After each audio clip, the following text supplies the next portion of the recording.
Hello, I'm Dr. Lance Morris, and welcome to my weekly YouTube posting. This is number 17 of an ongoing series. The experiences that I alluded to last week as we are falling asleep of sinking, floating, vibrating, and paralysis are all transitional stages between waking and sleeping. Stages that we normally are not conscious of. It was these actual personal experiences that were driving my thirst for personal understanding. Initially, I want to talk about the four primary brainwave states. There is beta, alpha, theta, and delta. Beta is our dominant waking aroused wave state. As we start to fall asleep, we slip into alpha, which is non-aroused. This is often referred to as the void. When we zone out, we are usually in alpha. Alpha is also a state achieved in basic meditation.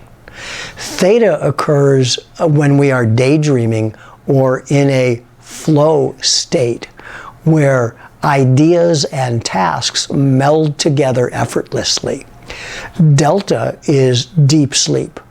Our dream cycle is triggered when we slip from delta back to theta.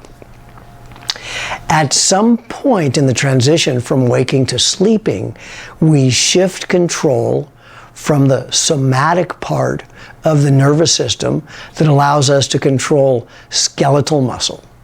This allows us to move voluntarily, speak, or open our eyes. We are switching to the autonomic nervous system.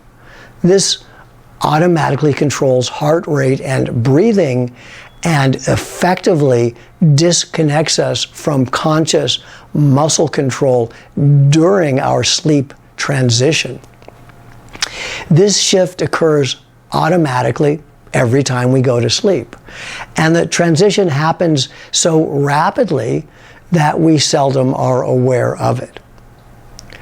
Some people suffer from a condition called sleep paralysis, where this condition happens frequently or even nightly, and they experience the initial portion of the wake-sleep transition fully consciously. My uncle, Norman Fetter, former curator of American Indian art at the Denver Art Museum and author of the iconic 1971 book titled American Indian Art, struggled with this condition. I had no idea until the topic came up as a young adult visiting him. At this point, I was able to share my perspective and offer him an effective treatment. You see, our natural inclination when this occurs is to panic and fight against it. The result is a buildup of pressure and panic until we break free. As I have stated earlier, this is actually a completely natural process. Knowing this is the first step to controlling it. Interestingly, to control this, we have to surrender to it. Don't resist. Don't fight back. The paradox is that through surrender and giving up, we gain control.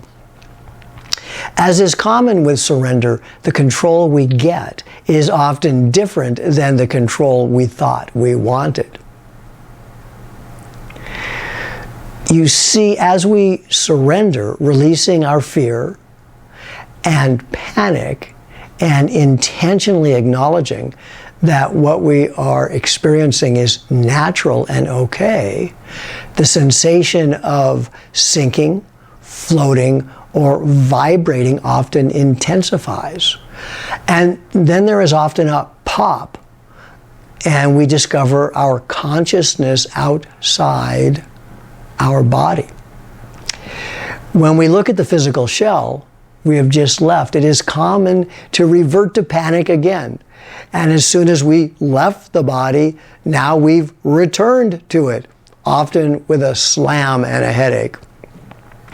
It may take some practice to stop doing this and remain separate from our physical body for more extended periods.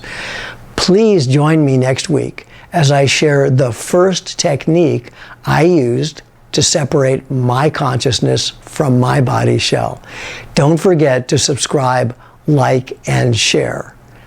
Till next time, thank you.